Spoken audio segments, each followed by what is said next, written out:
guys, welcome to Irish Footy Vlogs. Myself and JP here to preview the cup games over the weekend. One game obviously is postponed, and that's going to happen on the Wednesday. That's Sligo and Derry, JP. There's been a COVID outbreak. Unfortunately, in Derry, again. Unfortunately, Derry for a second time. However, I've just mentioned the matches on Wednesday, so we'll get into that after. But I suppose we'll start off with Finn Harps and Shamrock Rovers, because that's the first game on the Friday, which is at 5:55. What are your thoughts on this game in general? Obviously, Shamrock Rovers coming into it now as champions, and Harps a bit of confidence as well, because only lost 2 of their last 9 and managed to completely stay out of the relegation mire. Yeah, you've got to admire that, like, haven't you, for a Finn Harps point of view. I think with 5 games to go, everybody had written them off. I think even maybe Shelbourne had written them off, didn't they, really? It's a cup game. You can't really read anything too much into it. It's a one-off game. In 2012, 2014, Derry City went into semi-finals as the least favourites to make a final. Both occasions they reached the final and went on to win it in one of those years. So there's no reason why Finn Harps can't cause an upset against Shamrock Rovers. But what I will say is Finn Harps played for their 4 games, last 4 games all at home, won 3 of them. The only one they didn't win was Shamrock Rovers in the league. Rovers went there as champions already. Pretty much nothing to play for. Finn Harps had everything to play for, and Rovers ran out 2-0 winners. So it's all going to be on the night. It could all come down to how the weather is in Donegal. It literally could. I don't think there'll be. I think the pitch, it gets a lot of criticism, but like, you just have to play the conditions. And if I have to put my neck out, I'm going to say a win for Shamrock Rovers. Yeah, you would have to have them as favourites for sure. But as you said, the pitch was in great condition when the last met, and it didn't seem to affect Shamrock Rovers in the slightest bit. Yeah, no, it's the pitch only becomes an excuse if you don't win the game, I think. So Rovers went there 1-2-0, didn't complain about it. Now, I don't know the other 3 results, whether the other teams complained about the pitch. Possibly they did. But you've got to play the conditions as well as the team that you're playing. Yeah, I think that's been an impressive thing with Shamrock Rovers this season. Obviously, they're unbeaten in the 18 games and still unbeaten in the Cup, clearly. Yeah. But the impressive thing is they can deal with every situation, I think, this season. They've proved that. Yeah. Bad pitch, that's fine. Down to 10 men, that's fine. Any go behind. Any situation they've played brilliant football at times, scored a lot of goals and dished out a few hidings, but they've done what champions do as well. They've grinded out results. And, we often say, I know it's a bit of a cliche, isn't it, going up to Finn Harps, Spally Buffet, you have to grind, but you actually do have to grind. You really do. You do. Particularly this time of the year when the pitch often is. And they were unlucky, though, I have to say, Finn Harps, because it was in terrible condition and they'd 4 games in a row at home. They got no break away from home to sort it out. And I know for a fact volunteers now are working at night to try and get the pitch in good condition and everything like that. It's an unfortunate situation. But at the end of the day, look, this is a match I'm looking forward to on Friday. I nearly wouldn't back Finn Harps against anyone at this point, but I think Rovers are the team you'd have to Rovers are probably the only team that you would probably put your neck on the line and say that they're going to win. The other 9 teams within the league, you could probably turn around and say, well, Finn Harps could get some out of that, and they could get some out of Rovers, but Rovers is probably the only team that they're going to play that you're definitely going to turn around and say, you have to fancy Shamrock Rovers, like. And you also feel that Rovers are they want to do the double, this is an opportunity to do the double and really rub it in the likes of Bohemians and Dundalk's faces, isn't it, as well? So. Yeah, you have to give credit to Stephen Bradley, because last year he won the cup, albeit in penalties, but they won the cup. It doesn't matter how way you won it, and he's built on it this year. I think they went, not only did they have a motivation of stopping Dundalk winning the treble that day, but there was also motivation of winning the first trophy as a group. And how do you have to win one somewhere, and they used it and they've built on it, and they've gone the season unbeaten. People say a half a season, but that's not Shamrock Rovers' fault. That's just the way of life at this moment in time.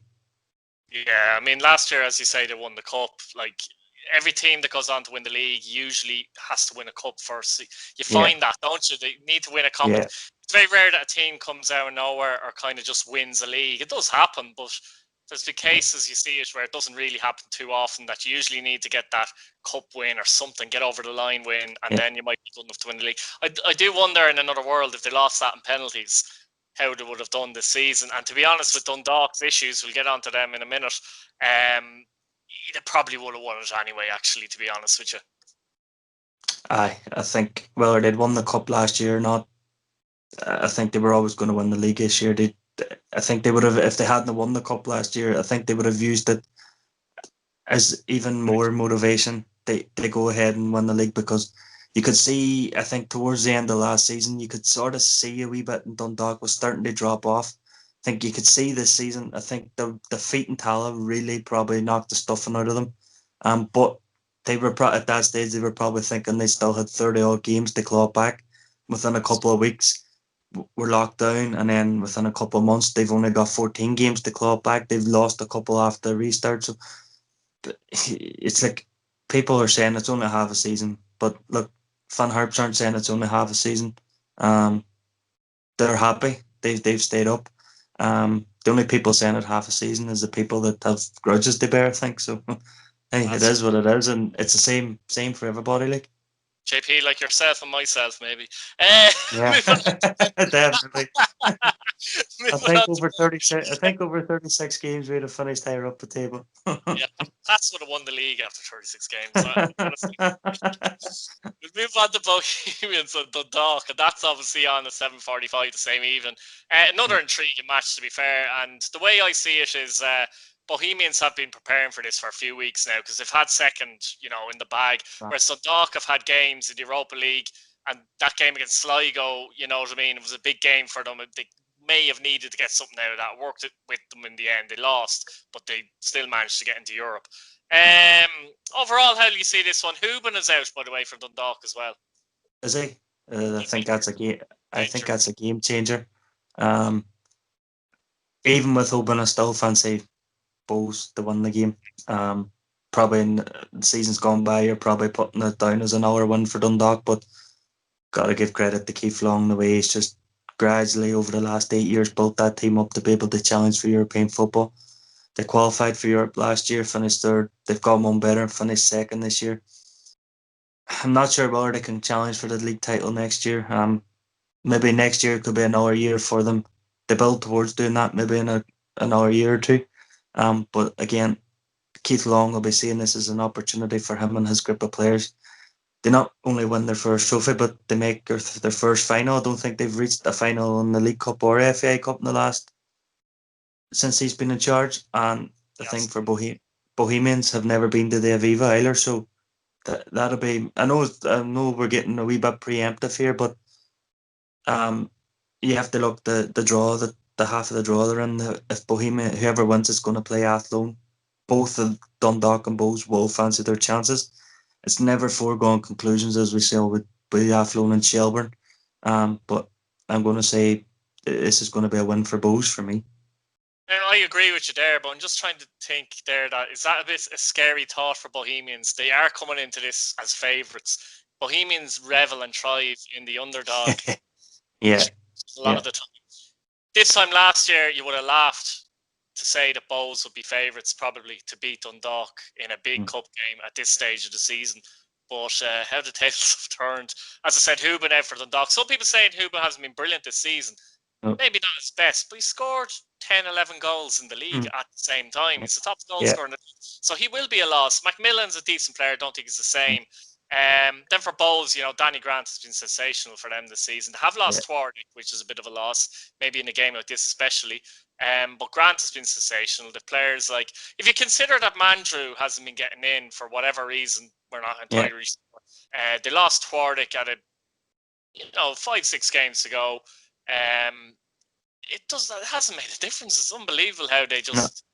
I don't know why, but it doesn't. I know they've got good players coming through, but at the same time, Dawson Devoy, players like that, they can put anyone in early, and the jigsaw seems to be still in place. Like it's unbelievable. I don't know how to do it.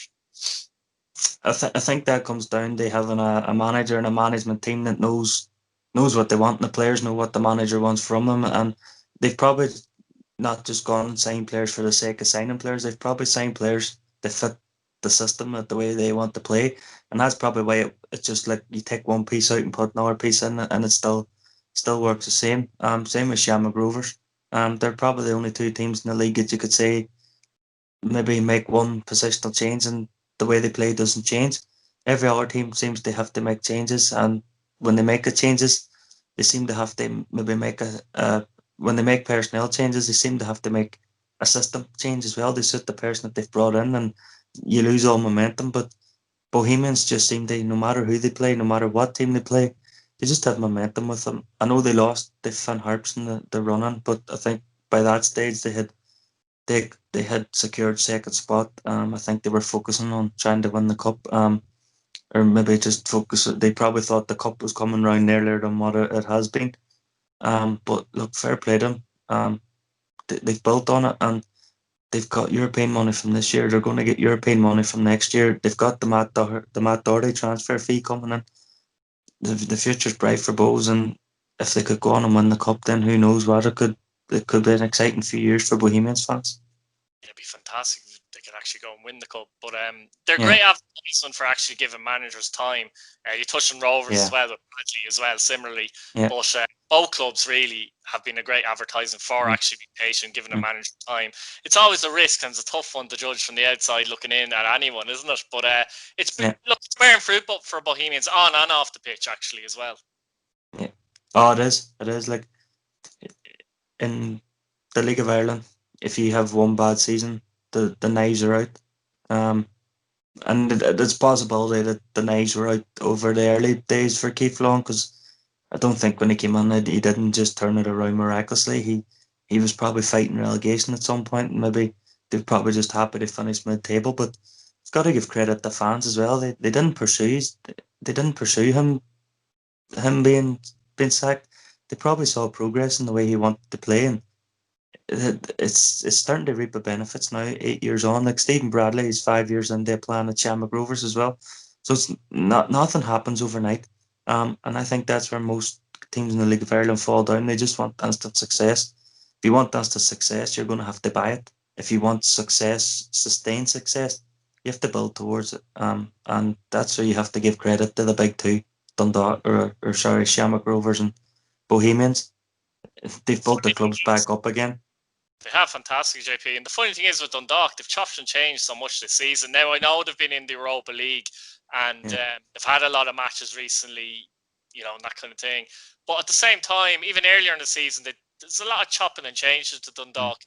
I couldn't sit down here now and write you 1 to 11 and say that's Dundalk's team. You could pick your 1 to 11 Dundalk and maybe have 4 or 5 different players to me. Now, I appreciate people say they have a great squad. They do individually. But at the same time, overall, it hasn't clicked for them this season at all, has it? It's probably the first season in a long time that we've seen that Dundalk aren't a team.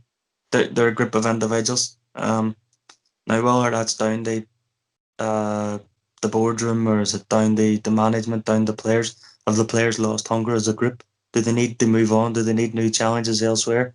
That's all questions that's going to have to be answered at Dundalk. But for the first year, I don't know how long, that they just haven't looked like a team on they're a team, but they don't look like a team on the pitch. They're just a group of individuals, I think. Yeah, because even when they lost the league to Cork City, they pushed Cork for the league, didn't they? And I know Shawnee Maguire scored a ridiculous amount of goals that season. That was the difference. Yeah, and that was only a half season. And that's only half season. And, but a lot of those things you've mentioned, I think it's a little bit of everything there. And that's the problem. If it was one problem, it would have been kind of something would have been sorted. It looked like they picked up originally when Filippo came in a little bit. Yeah. But it went flat again. There was that, if you remember us talking towards the end of the season, you mentioned about maybe Cork changing Neil Fenn and maybe getting a new manager bounce. I think that's what happened with Filippo Giovagnoli coming in. I just laughed because I think it happened, JP, for maybe 2 matches.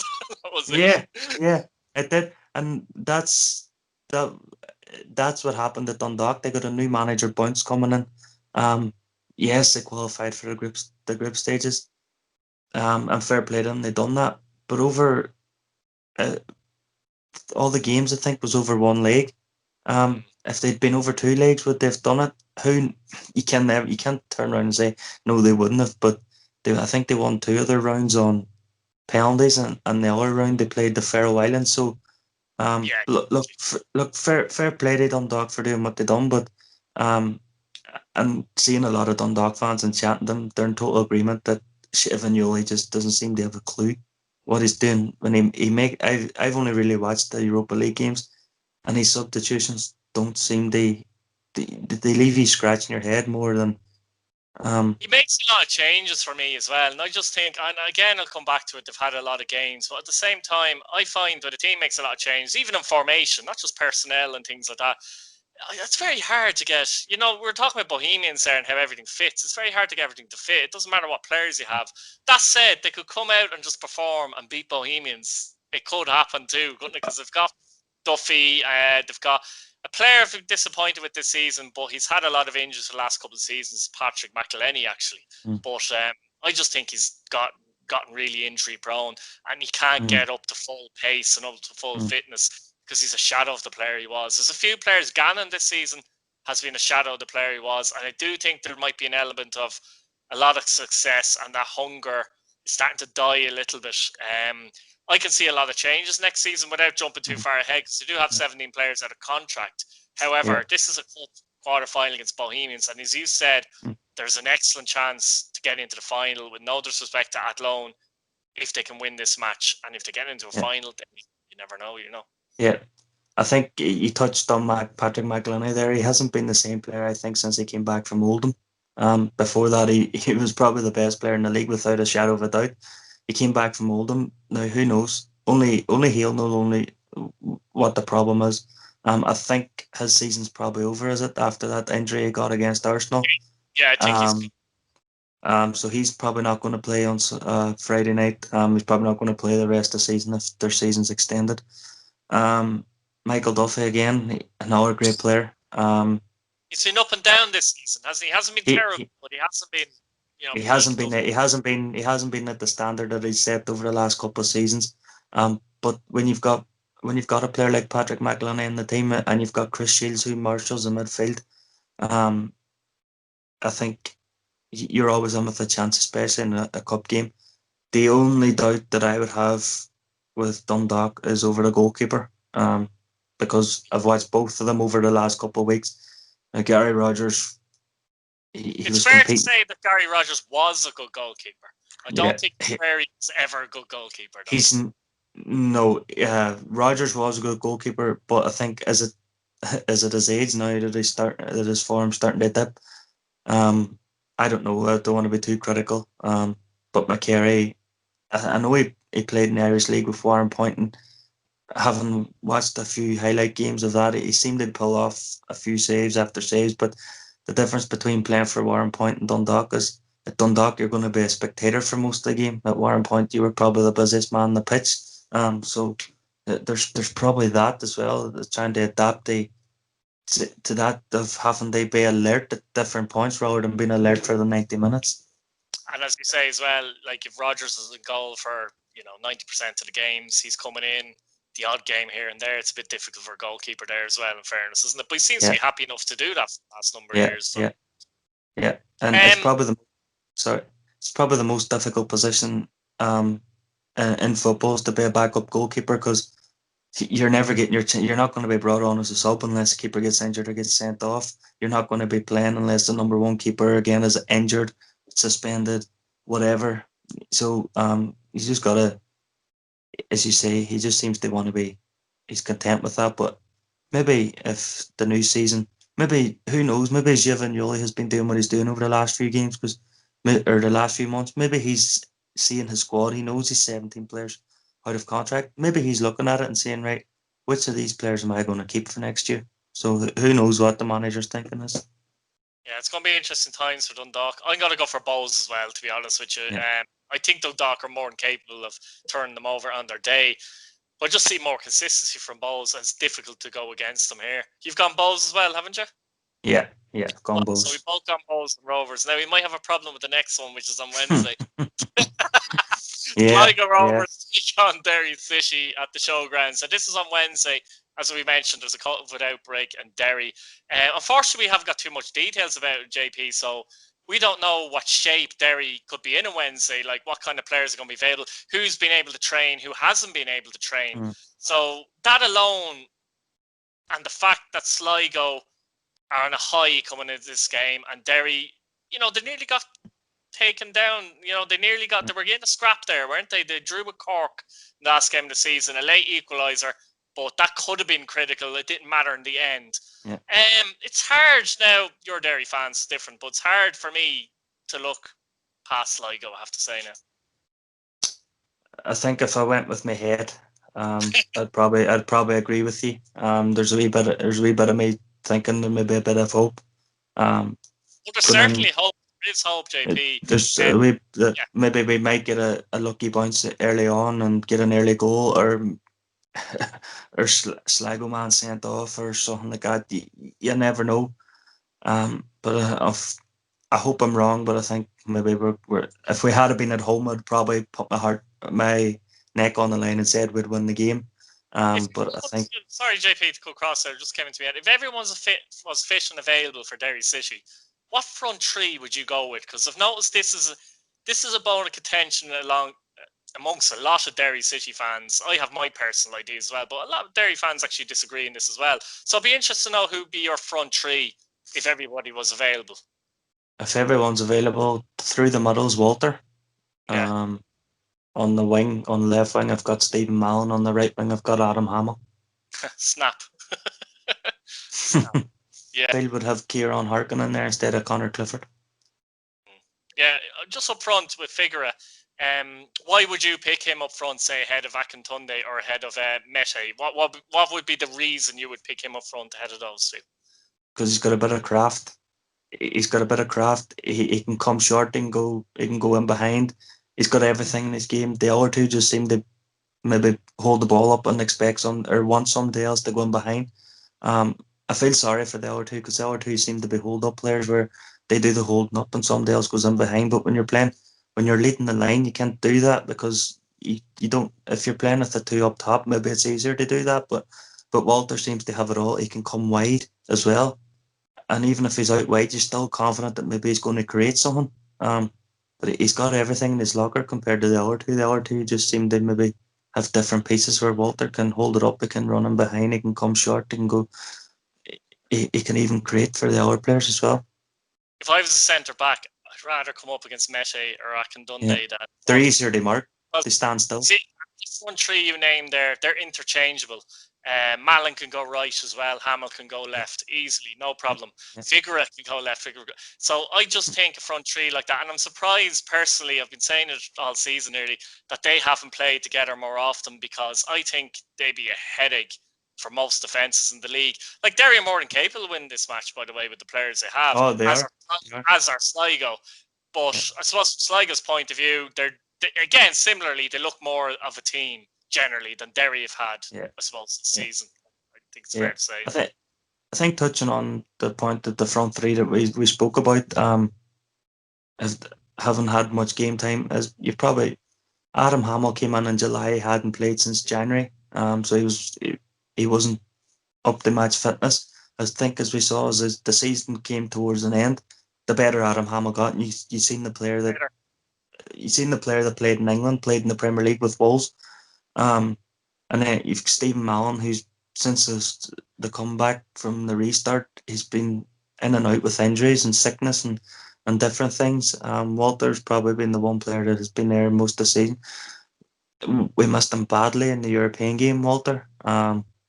But I think that if we had a them front three consistently since July, we may well finish in the top four. Who knows? I think you'd hope that the likes of them would be able to stay the following season. I don't know what Mallon's situation. I know he's on loan, but you know what I mean. It can be tricky, that as we've seen before with the likes of Junior and Parkhouse. I'm talking about Junior. He could. He could get the winner for Sligo and knock Derry out, which would be an interesting one. Actually, Junior's been a bit up and down since he's moved to Sligo, I have to say. Again, it's a funny season. And again, he came in late. So, you know, it's very hard to judge a player like that. With Derry, he was there and he was settled as well. So it's difficult. That said, you know, they've got Ronan Coughlin, who's a very clever striker. Doesn't score enough goals for me. Very clever striker though. Morahan in midfield. Cawley's a good player. Fairly good at the back. Individually, there's not much between them, as I said. But No. Sligo are more of a team. If more of a team at this minute of time. If I had to call it, I probably would say Sligo. But there's a good chance I won't get all these right, so that might be a good thing for Derry City. Hopefully. As I say, my head's telling me Sligo, my heart's telling me Derry City. I'm gonna say Derry City in penalties. It's hard to go against your team, isn't it? Even if you think Yeah. it's hard to go against your team. JP, that was fantastic. Great having you on again. Cheers. I'll have to get you a cape, so thanks very much for that. Guys, like the video, subscribe, and we'll see you again. Thanks, JP. Good luck.